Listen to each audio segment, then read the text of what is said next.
حنا المغاربه اوني تري ايموسيونيلمون il nous faut de la confiance faut pas des doutes باش ملي كنقول الكره غتضرب بوطو غتخرج ولا بوطو غتدخل عندكم صحابكم راني حماق ولا كنقولها باكونت ولا كاينين كيقولوا ان شاء الله هذا راس لافوكا في الهضره وان شاء الله يخسر باش في الاخر نقولوا ايوا كان فيك فهمات وعلاش حيدتو هذا باش تجيبوا هذا الكره غتضرب بوطو وغتخرج. حنا خدامين دراري خدامين وباغيين البلاد ديالهم كيتقاتلوا انا كنقولها لكم وحنا معاكم وانتم معنا وحنا عارفينها ان شاء الله غيكون خير. عندي ليك واحد السؤال، واش انت من النوع ديال الناس اللي كيامن بالزهر ولا لا؟ فمثلا كتكون غادي في الطريق على رجليك مع ديك 12 ديال النهار وسط المدينه وسط من بزاف ديال الناس حتى كيبانوا ليك الفلوس مليوحين في الارض بحال الا شي واحد حطهم ليك وهو عارفك غدوز من هذيك البلاصه او في هذيك الوقيته بالضبط، او هذا كله زهر ما يمكنش. وانا كنقول لك باللي يمكن، والا كنت من هادوك اللي كيقولوا باللي الزهر هي مساله صدفه وما عنده حتى علاقه لا بالخيارات لا بالاراده ديالك، فراه جا الوقت اللي تبدل فيه هاد الاعتقاد. هادشي علاش هاد الفيديو مديور لاي واحد طموح عنده حلم وباغي يوصل ليه. والزهر اللي غنهضر عليه هنا ماشي هو هذاك الزهر اللي كتلقاه في القراعي ولا الزهر اللي كيبيعوه ليك موالين البازارات بحال الصفيحه ديال الخيل ولا خميسه ديال النقره ولا رابوز ديال النحاس.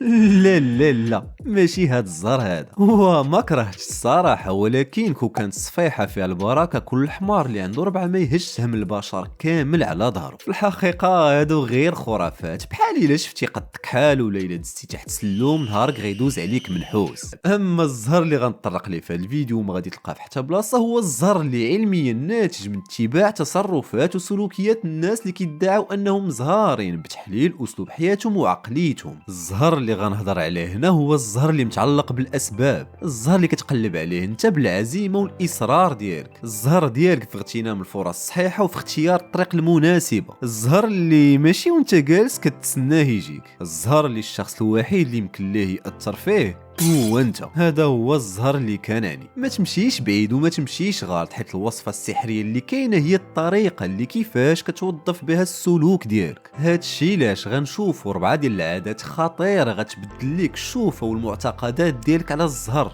غنبين لك باللي الزهر شي حاجه كاينه وحقيقيه، وغنوريك حتى كيفاش يمكن لك تستغلو وتوظفو للصالح ديالك، وعلاش لا حتى انت تحقق الاحلام ديالك.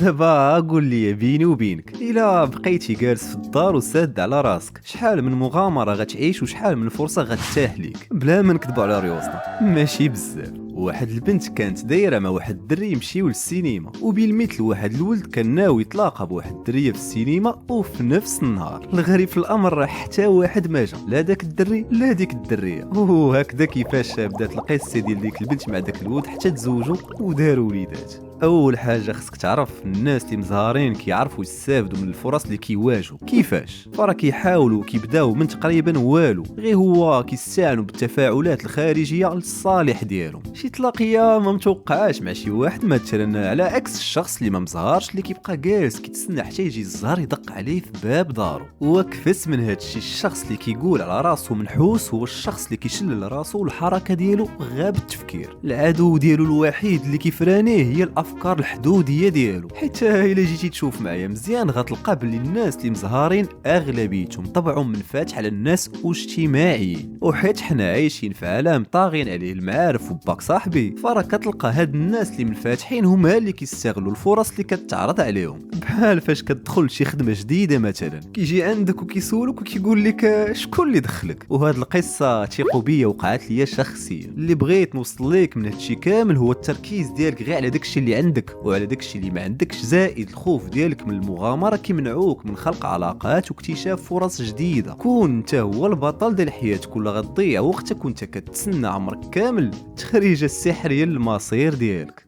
منين كتقول مثلا شي واحد ما دخلش ليا قلبي ولا ما ارتحيتش ليه، هذاك راه الحدس ديالك هو اللي قالها ليك، وغالبا ما كيكون صحيح. بغيتي تكون مزهار كون كتسمع للحدس ديالك وكون مصاحب مع الصوت الداخلي ديالك. فمن غير النقطة الثالثة اللي غنشوفوا الناس اللي محظوظين كيتبعوا الحدس ديالهم في كاع المجالات، يا في العلاقات الشخصية ولا المهنية ديالهم. ونزيدك الأغلبية ديال الناس الناجحين كيقولوا باللي الحدس ديالهم لعب دور كبير في المسار ديالهم، والحدس بحد ذاته حتى هو ماشي وصفة سحرية. تقدر تخدم عليه وتأثر فيه بطريقة غير مباشرة باش توظفو للصالح ديالك، يعني باستعمال توكيدات إيجابية بحال نقدر، يمكن ليا، وزيد وزيد. ما غاديش نطول بزاف في هذه الفقرة حيت التفكير الإيجابي دويت عليه في بزاف ديال الفيديوهات، منهم الفيديو على الميراكل مورنين و The 4 Agreements ديال دون ميغيل رويس، اللي أساسي تعقل عليه هو أن الأفكار الإيجابية كتحفز العقل، استخدمها قد ما يمكن ليك وبعد من الأفكار السلبية. اما حسن بالنسبه ليك تشارك السفر ديالك مع شي واحد متشائم غادي وكينقر ومنين ما دزتو كيبان ليه غير المشاكل، ولا شي واحد متفائل ايجابي وكيف ما كان الموقف كيشوف ديما نص العامر من الكاس؟ شوف، المعادله سهله حيت الحل هو الايجابيه، فباتخاذ هذا الاسلوب في التفكير غيكون من السهل عليك تجرب حوايج جداد حيت الامل ديالك ما كيوقف على حتى واحد وحتى حاجه. غيمكن ليك تستغل وتبروفيتي من الفرص باش تحقق النجاح ديالك. منين كتفايل بالخير وكترسخ هاد طريقه التفكير في راسك بالخدمه والصبر، المعجزات كيتحققوا. فعلا حنا كاملين متفقين على ان الواحد خصو يكون واقعي باش يمكن ليه يشوف العالم بدقه كبيره، ولكن هادشي ما كيمنعش تكون متفائل ويكون عندك احلام. علاش لا ما يوليوش حقيقه؟ بعدا غير الا كنتي كتفكر بهاد الطريقه هادي 100% ثقتك براسك كبيره. بالنسبه ليك ما حد ما كتنفس، ما حد ما الامل موجود والفيلم ما سالاش. ففي بلاص ما تضيع وقتك وطاقتك في التنبؤ بالمصايب، استعملهم بالعكس في شي حاجه بناءه.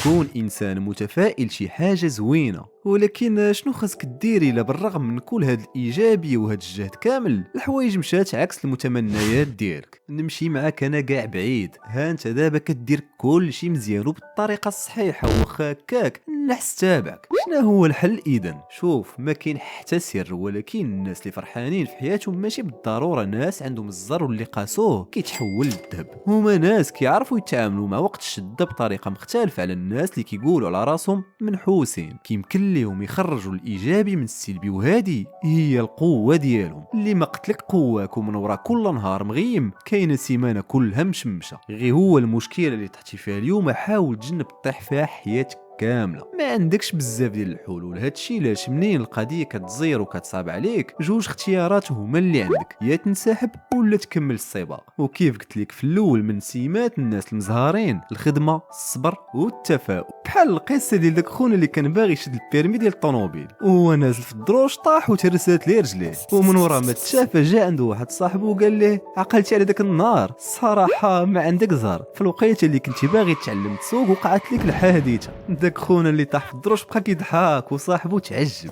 قال ليه: بالعكس شفتي هاد المراه اللي معايا دابا هي مرتي، تلاقيت معاه في السبيطار وكانت الممرضه ديالي، وهذاك النهار هو اسعد نهار في حياتي. كيف ما كان الحال، حاول ديما تقلل من الحده ديال شي مشكله وحولها لشي حاجه ايجابيه. نسيتي المظله ديالك بدات كتصب الشتا، هذه هي الوقيته المناسبه فين تخشى في شي قنيته، تاكل زلافه ديال البيصار وتستمتع بالطبيعه. قطعتي قميصتك، هذه هي الفرصه فين تبين على الابداع والخيال ديالك وتخيط عليها شي موتيف زوين وفي شي شكل. الناس اللي عندهم الزر هكذا كيفكروا، ما كيتشكاوش ولكن كيقلبوا ديما على الحلول وكيزيدوا القدام. وانت دابا قول لي شنو هي الطريقه اللي كتستعمل باش تجيب ليك الزر؟ واش بالنسبه لك الزر شي حاجه حقيقيه ولا وهم وخرافات؟ عاود لي حتى انت في التعاليق على شي نهار من تجربتك الخاصه اللي تصادفتي فيها مع الزر وكي كان الاحساس ديالك. الا عجبكم الموضوع كنقترح عليك الفيديو على الالوان والشخصيه. كيف ديما الاراء ديالكم مرحب بها. نتلاقاو السيمانه الجايه بفيديو جديد. تهلاو.